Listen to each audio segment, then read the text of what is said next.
किसने सोचा था कि एक साधारण सा कागज का पंखा जैकल के हाथों में आते ही ब्रिटेन के राष्ट्रपति को मारने का सबसे बड़ा हथियार बन जाएगा। इस बार जैकल सिर्फ बंदूक और गोली ही नहीं बल्कि कागज का एक छोटा सा पंखा भी साथ लाया था। जैकल ने राष्ट्रपति के आने से पहले प्रैक्टिस के लिए एक गोली चलाई। गोली 50 सेंटीमीटर दूर गिरी, जो जैकल जैसे स्नाइपर के लिए बहुत खराब बात थी। उसने जल्दी से अपने मन को शांत किया और दोबारा गोली चलाई। इस बार निशाना सही लगा और गोली राष्ट्रपति को चीरते हुए निकल गई। वह वहीं ढेर हो गया। तभी जैकल ने धीरे धीरे बंदूक खोली, उसे सूटकेस में रखा और कमरे में बिस्तर के नीचे बम लगा दिया। फिर बाहर निकलते समय उसने फायर अलार्म बजा दिया ताकि पुलिस वहां पहुंचे। पार्किंग में पहुंचकर उसने सूटकेस निकाला और दूसरी ऑडी कार में रख दिया। इसके बाद वह पहले से तैयार कार में सवार होकर तेजी से भाग गया। इस तरह वह चुपके से गायब हो गया। जब पुलिस उस बिल्डिंग में पहुंची तो खतरनाक ब्लास्ट हो गया और सारे सबूत भी उसी के साथ नष्ट हो गए। गैरेज की कार भी ब्लास्ट हो गई थी ताकि कोई निशान न बचे। यही एक टॉप स्नाइपर का तरीका था। लेकिन राष्ट्रपति की हत्या के बाद भागना इतना आसान नहीं था। जैकल ने पुलिस के शक से बचने के लिए शतरंज के खिलाड़ी का रूप ले लिया और शतरंज का सेट भी खरीद लिया ताकि पुलिस का ध्यान भटक सके। दूसरी तरफ पुलिस ने राष्ट्रपति के हत्यारे को ढूंढने के लिए बॉर्डर्स पर सख्त जांच शुरू कर दी थी। जैकल जब वहां पहुंचा तो उसने शांत रहकर कहा कि वह एक शतरंज खिलाड़ी है और एक गेम देखने आया है। पुलिस ने उसकी पहचान जांचने के बाद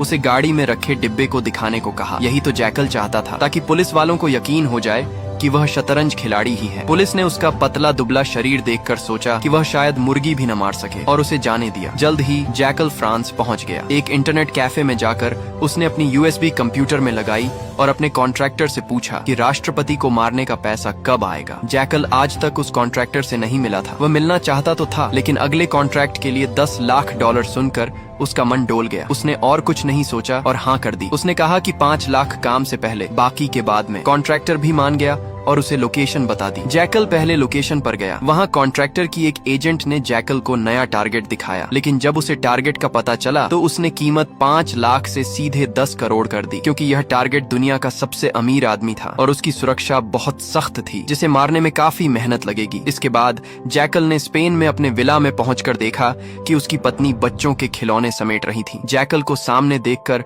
उसकी पत्नी का दुखी चेहरा एक मासूम मुस्कान में बदल गया। पत्नी को लगा कि वह अपनी बिजनेस ट्रिप से जल्दी लौट आया है, लेकिन उसे नहीं पता था कि उसका पति दुनिया का सबसे खतरनाक स्नाइपर है। जब उसकी पत्नी खाना बनाने गई, जैकल ने दरवाजा बंद किया और तिजोरी में अपनी बंदूक रख दी। फिर लैपटॉप पर कॉन्ट्रैक्टर से बात करने लगा। घर से निकलने के बाद उसे पता चला कि उसके स्पेन वाले विला में सब बदल गया है। उसकी पत्नी और ससुराल वालों ने उसका स्नाइपर वाला गुप्त कमरा ढूंढ लिया था, जहां कई देशों की करेंसी, नकली पासपोर्ट और एक पेशेवर मास्क रखा था। जैकल ये सब अपने फोन के सीसीटीवी में देख रहा था। उसकी पत्नी और ससुराल वाले हैरान थे। उसे डर था कि अगर उसके स्नाइपर वाले काम का पता उन लोगों को लगा तो उसकी पत्नी उसे छोड़ देगी। वह यही सोचते हुए गाड़ी चला रहा था कि अब वह अपनी पत्नी को कैसे समझाएगा।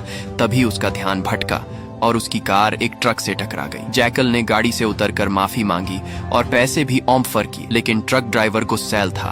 वह नहीं माना। जैकल उसे वहीं खत्म करने की सोच रहा था। तभी एक पुलिस की गाड़ी वहां से गुजरी। जैकल नहीं चाहता था कि पुलिस का ध्यान उसकी ओर जाए, लेकिन ड्राइवर ने पुलिस को बुला लिया। जैकल ने शांत रहकर नकली दस्तावेज दिखाए, लेकिन पुलिस को शक हुआ क्योंकि राष्ट्रपति की मौत की आग अभी ठंडी नहीं हुई थी। पुलिस ने उसका सामान चेक किया और उसे वहाँ एक बंदूक दिख गई। अगले ही सेकंड जैकल ने पुलिस वाले को मार डाला। फिर उस ट्रक ड्राइवर का काम भी तमाम कर दिया। जैकल ने चुपके से बंदूक से अपने निशान मिटाए और उसे ड्राइवर और पुलिस के हाथ में रख दिया, ऐसा दिखाने के लिए कि दोनों आपस में लड़कर मर गए। फिर वह अपनी कार लेकर भाग गया। एक सुनसान पार्किंग में पहुंचकर उसने नंबर प्लेट हटाई और तेजाब छिड़क कर अपने निशान मिटा दिए। लेकिन उसकी असली मुश्किल थी अपनी पत्नी को मनाना। उसने पत्नी को होटल में बुलाया और फिर से झूठ बोल दिया कि वह बस एक कंपनी के लिए जासूस है और कुछ नहीं। जैकल ने अपने स्नाइपर होने की बात फिर से छुपा ली। फिर उसने कहा कि एक आखिरी काम के बाद वह इतना पैसा कमा लेगा कि यह सब जासूसी भी छोड़ देगा, फिर वे खुशहाल जिंदगी जी सकेंगे। लेकिन उसकी पत्नी को नहीं पता था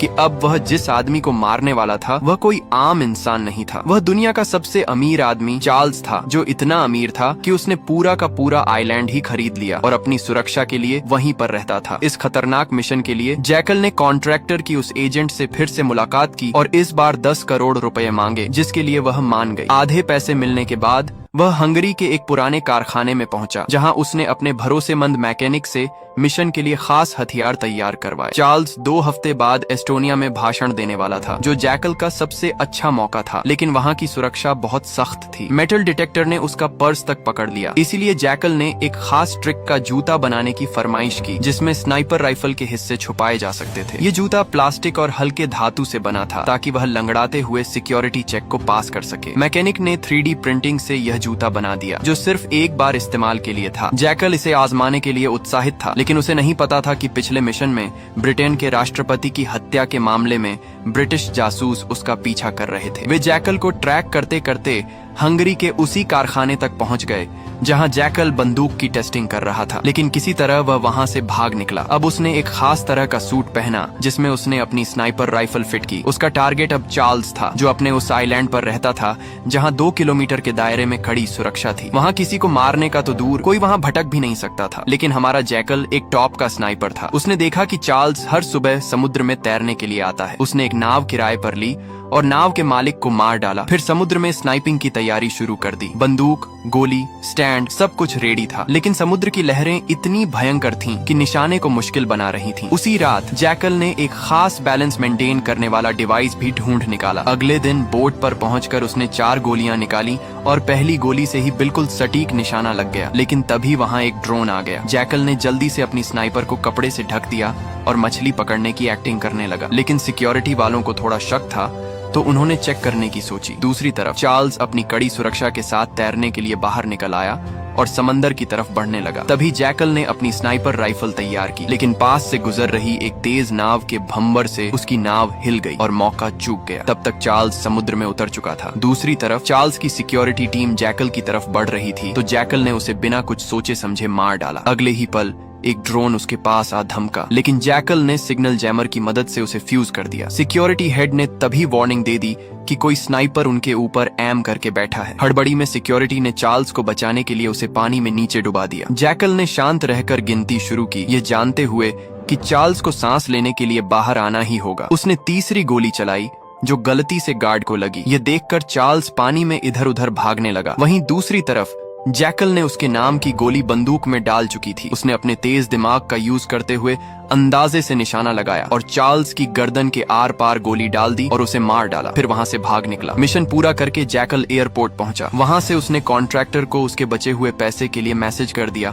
और अपनी स्नाइपर राइफल कन्वेयर बेल्ट पर ही छोड़ दी। जैकल स्पेन अपने घर पहुंचा और उसे पता चला कि उसकी पत्नी और बेटा गायब हैं। उसकी पत्नी को उसका सच पता चल चुका था कि वह कोई एजेंट नहीं, बल्कि दुनिया का सबसे खतरनाक स्नाइपर है, इसलिए वह उसे छोड़कर भाग निकली थी। तभी एजेंट महिला ने फोन किया और बताया कि वह स्पेन में है और उसे कुछ पैसे वैसे नहीं मिलने वाले। इतना कहकर उसने फोन काट दिया। तब जैकल को समझ आया कि उसके साथ बहुत बड़ा धोखा हुआ है। यही नहीं, बल्कि कॉन्ट्रैक्टर की उस एजेंट ने पुलिस वालों को उसकी लोकेशन भी सेंड कर दी थी। जैकल ने बचे हुए पैसे, पासपोर्ट और हथियार लिए और भागने की तैयारी करने लगा। तभी पुलिस वाले घर के बाहर आ धमके और उसी समय जैकल का साला भी नशे में घर लौटा। पुलिस वालों ने उसे जैकल समझकर गोली चला दी। पुलिस को देखकर जैकल ने लाइट बंद की और अपने गुप्त कमरे की एक तरफा शीशे वाली दीवार के पीछे छिप गया। पुलिस वाली ने दीवार की जांच की और दोनों दीवार के आमने सामने आ गए। थोड़ी देर बाद जैकल ने निशाना साधा, लेकिन उसका साथी बीच में आ गया और गोली से मारा गया। थोड़ी ही देर में जैकल ने उस लड़की को भी मार डाला। वहां से बच निकलने के बाद उसके सिर पर खून सवार था। जैकल ने ठान लिया था